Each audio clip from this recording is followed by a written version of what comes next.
നമസ്കാരം. മുഖ്യമന്ത്രി വി.ഡി. സതീശന് മറുപടിയുമായി പ്രതിപക്ഷ നേതാവ് പിണറായി വിജയൻ.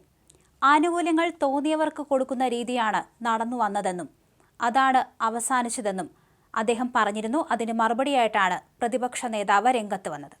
ബഹുമാനപ്പെട്ട മുഖ്യമന്ത്രിയുടെ വിശദീകരണത്തിൻ്റെ അടിസ്ഥാനത്തിൽ ചട്ടം 50 പ്രകാരമുള്ള നോട്ടീസും അവതരണാനുമതി നിഷേധിക്കുന്നു. സർ അതീവ നിർഭാഗ്യകരമായ സമീപനമാണ് ബഹുമാനപ്പെട്ട മുഖ്യമന്ത്രി ഈ കാര്യത്തിൽ സ്വീകരിച്ചിരിക്കുന്നത്. സർ, ഇത് അദ്ദേഹം ആവർത്തിക്കുന്നതുകൊണ്ടാണ് ഇത്തരമൊരു അടിയന്തര പ്രമേയം തന്നെ ഇവിടെ വരാനിടയായത്. സർ, കഴിഞ്ഞ ജൂൺ 22-ന് ശ്രീമതി OS അംബികയുടെ ചോദ്യത്തിന് ബഹുമാനപ്പെട്ട മുഖ്യമന്ത്രി പറഞ്ഞ മറുപടിയുണ്ട്. സ്ത്രീ സുരക്ഷാ പെൻഷൻ സാമൂഹ്യക്ഷേമ പെൻഷൻ പദ്ധതിയുടെ ഭാഗമായുള്ളതല്ല എന്നാണ് അദ്ദേഹത്തിൻ്റെ മറുപടിയിലെ ആദ്യ വാചകം. സർ, സാമൂഹ്യക്ഷേമ പെൻഷൻ്റെ ഭാഗമായി തന്നെ ഉൾപ്പെടുന്ന ഒന്നായി തന്നെയാണ് ഇതിനെ കാണേണ്ടത്. ഇവിടെ പുതുതായി നടപ്പാക്കപ്പെട്ട പദ്ധതിയെന്ന് അദ്ദേഹം പറഞ്ഞത് ശരിയാണ്. സർ, ഏത് പദ്ധതിയും നടപ്പാക്കിയതിന് ശേഷമാണല്ലോ പിന്നീട് അപേക്ഷയും മറ്റും സ്വീകരിക്കുന്ന നിലവരിക.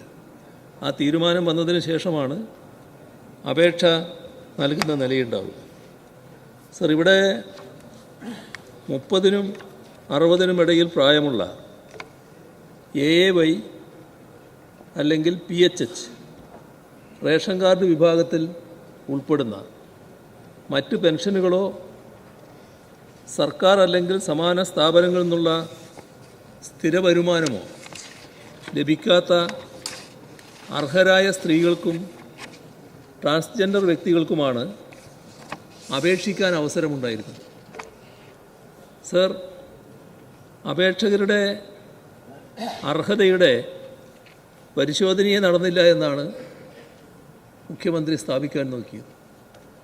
സർ, ഇതിൽ K-സ്മാർട്ട് മുഖേനയുള്ള നടപടിക്രമങ്ങൾ അദ്ദേഹത്തിന് അറിയാത്തതല്ല. സർ, K-സ്മാർട്ട് പ്ലാറ്റ്ഫോം, ആധാർ, പൊതുവിതരണ സംവിധാനം, മരണ രജിസ്ട്രി, സർവീസ് പെൻഷൻ പരിശോധനയ്ക്കുള്ള സ്പാർക്ക്, ക്ഷേമ പെൻഷൻ പരിശോധനയ്ക്കുള്ള സേവന പെൻഷൻ, ട്രഷറി സർവീസ്, ഇങ്ങനെയുള്ള വിവിധ സർക്കാർ ഡാറ്റാബേസുകളുമായും സേവനങ്ങളുമായും സംയോജിപ്പിച്ചിരിക്കുന്ന റൂൾ എഞ്ചിൻ ഉപയോഗിച്ചാണ് അപേക്ഷകരുടെ അർഹത പരിശോധിക്കുന്ന നിലയും അപേക്ഷകൾ പ്രോസസ്സ് ചെയ്യുന്ന നിലയും സ്വീകരിച്ചത്.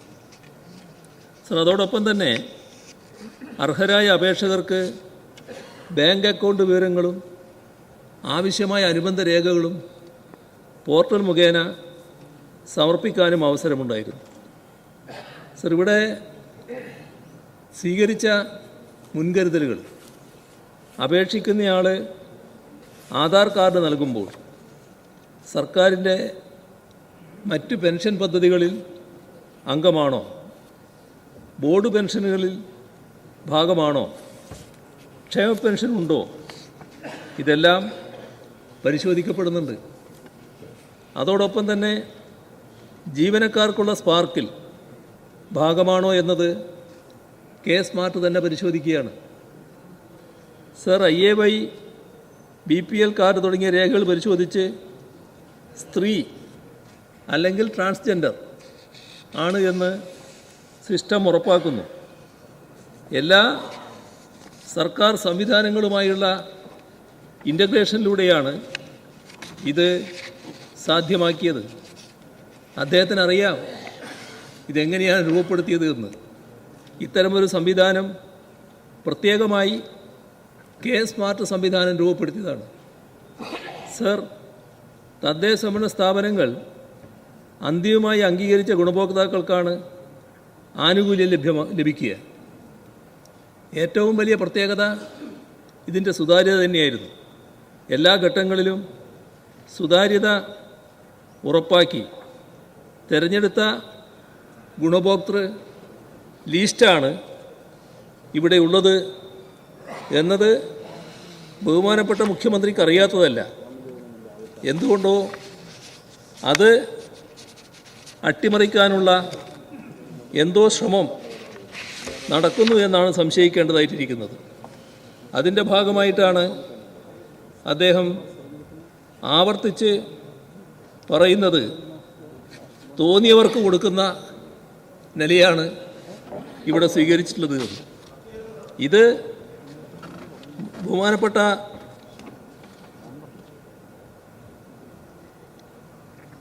മുഖ്യമന്ത്രിയെപ്പോലുള്ള ഒരാളിൽ നിന്ന് ഉണ്ടാകേണ്ട വാചകമല്ല.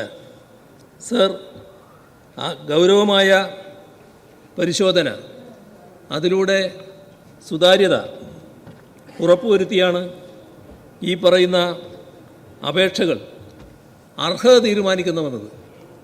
ആ അർഹതയുടെ ഭാഗമായി തീരുമാനിക്കപ്പെട്ടതിൻ്റെ ഭാഗമായിട്ടാണ് ഫെബ്രുവരി മുതൽ ഇത് നൽകുന്ന നിലയുണ്ടായത്. ഫെബ്രുവരി മുതൽ നൽകി തുടങ്ങിയെന്ന് ബഹുമാനപ്പെട്ട മുഖ്യമന്ത്രി തന്നെ പ്രസ്താവിക്കുന്നുണ്ട്.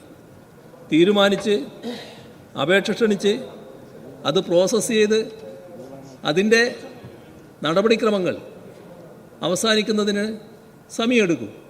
അതിൻ്റെ ഭാഗമായാണ് ഫെബ്രുവരി മുതൽ നടപ്പാക്കുന്ന നിലയുണ്ടായത്. സർ, ഇക്കാര്യത്തിൽ എന്താണ് ഈ പദ്ധതി തുടരുന്നതിനുള്ള വിയോജിപ്പ്? സർ, ഇപ്പോഴും ഈ പദ്ധതി തുടരും എന്ന് അസന്ദിഗ്ധമായി അദ്ദേഹം പറയുന്നില്ല. അതാണോ ഒരു ഗവൺമെൻറ്റിന് വേണ്ടി മുഖ്യമന്ത്രി പറയേണ്ടത്? സർ, ഇവിടെ ആവർത്തിച്ച് ആശങ്കകൾ വ്യക്തമാക്കുമ്പോൾ ആ ആശങ്ക ദൂരീകരിക്കത്തക്ക നിലയിൽ മറുപടി പറയാൻ ബഹുമാനപ്പെട്ട മുഖ്യമന്ത്രി ബാധ്യസ്ഥനല്ലേ? പക്ഷേ അദ്ദേഹം എന്തോ കാരണവശാൽ ഇത് തുടർന്ന് നടപ്പാക്കുന്നതിനോട് വിമുഖത കാണിക്കുകയാണ്. സർ, ഇവിടെ ആദ്യ 2 ആഴ്ച 14 ലക്ഷം അപേക്ഷയാണ് പോർട്ടൽ വഴി വന്നത്. സർ, ഈ അപേക്ഷകൾ സ്വാഭാവികമായി പരിശോധിക്കുന്നു. അതിൻ്റെ ഭാഗമായാണ് 10 ലക്ഷം അർഹരായ ഗുണഭോക്താക്കളെ കാണുന്നത്. ആ ഗുണഭോക്താക്കൾക്ക് അക്കൗണ്ടുകളിൽ ധനസഹായ തുക അനുവദിക്കുകയും ചെയ്തു. സർ, നിലവിൽ 16 ലക്ഷം ഗുണഭോക്താക്കൾ ഈ പദ്ധതിയിലുണ്ട്.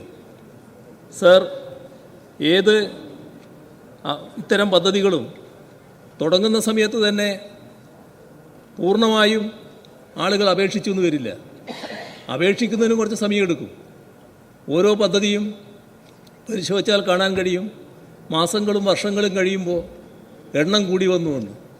കാരണം അർഹതയുള്ളവർ തന്നെ അപേക്ഷിക്കാനെടുക്കുന്ന കാലതാമസമാണത്. ഇവിടെ 14 ലക്ഷം ആദ്യം തന്നെ അപേക്ഷ വന്നു. അത് നല്ല നമ്പർ തന്നെയാണ്. ഇതിൻ്റെ മറ്റൊരു പ്രത്യേകത നമ്മൾ കാണേണ്ടത്, ഇപ്പോൾ 5 ലക്ഷത്തിലേറെ അപേക്ഷ പ്രോസസ്സ് ചെയ്യാൻ കിടക്കുന്നുണ്ട്. അത് പ്രോസസ്സ് ചെയ്യാൻ ഉള്ള ഒരു നടപടിയും ഈ ഗവൺമെൻറ് സ്വീകരിച്ചിട്ടില്ല. സർ, ഈ അപേക്ഷയിൽ എന്താണ് സർ രാഷ്ട്രീയം? എല്ലാവരും അപേക്ഷിക്കുകയല്ലേ? നമ്മുടെ സംസ്ഥാനത്ത് ഏറ്റവും കൂടുതൽ അപേക്ഷ ലഭിച്ചിട്ടുള്ളത് മുഖ്യമന്ത്രി പരിശോധിച്ച് നോക്കണം, മലപ്പുറം ജില്ലയിൽ നിന്നാണ്. 2.5 ലക്ഷത്തിലധികം അപേക്ഷ ആ ജില്ലയിൽ നിന്ന് മാത്രമായിട്ടുണ്ട്. സർ, രണ്ടാമത്തത് പാലക്കാടാണ്. ഇങ്ങനെ നോക്കിയാൽ അപേക്ഷകർ എല്ലാ ജില്ലകളിൽ നിന്നും വരികയല്ലേ നല്ല രീതിയിൽ. അല്ല രാഷ്ട്രീയത്തിൻ്റെ ഭാഗമാണോ? അർഹതയുള്ളവർ അപേക്ഷിക്കുകയല്ലേ? ഇവിടെ പാവപ്പെട്ട സ്ത്രീകൾക്ക് വലിയൊരു സാമ്പത്തിക സുരക്ഷിതത്വം, അതാണ് ഈ പദ്ധതിയിലൂടെ നാം ഉദ്ദേശിച്ചത്. സർ, ഇക്കാര്യത്തിൽ സുപ്രീം കോടതി അടുത്ത കാലത്ത് നടത്തിയ നിരീക്ഷണം അതേറ്റവും പ്രസക്തമായതാണ്. അവിടെ സ്ത്രീകളുടെ അധ്വാനം അതാണ് രാജ്യത്തിൻ്റെ പുരോഗതിയുടെ ആധാരം. അത് ഗാർഹിക ജോലിയെക്കുറിച്ച് പരാമർശിച്ചുകൊണ്ടാണ് സുപ്രീം കോടതി വ്യക്തമാക്കിയത്. സർ, സുപ്രീം കോടതി പറയുന്നതിന് മുൻപ് തന്നെ നാം നടപ്പാക്കിയ പദ്ധതിയാണിത്.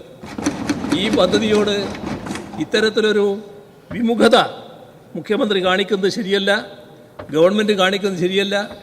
എന്തിനാണ് പാവപ്പെട്ട സ്ത്രീകളോട് അനാവശ്യമായ വീറും വാശിയും കാണിക്കുന്നത് എന്ന് മനസ്സിലാകുന്നില്ല. ഞങ്ങളിപ്പോഴും പ്രതീക്ഷിക്കുകയാണ് ഗവൺമെൻറ് ഈ മനോഭാവം മാറ്റുമെന്ന്. ആ മാറ്റുമെന്ന പ്രതീക്ഷയോടെ മറ്റ് കൂടുതൽ നടപടികളിലേക്ക് കടക്കാതെ ഈ സമീപനത്തോടുള്ള പ്രതിഷേധം രേഖപ്പെടുത്തിക്കൊണ്ട് ഞാൻ അവസാനിപ്പിക്കുന്നു. Yes, thank you.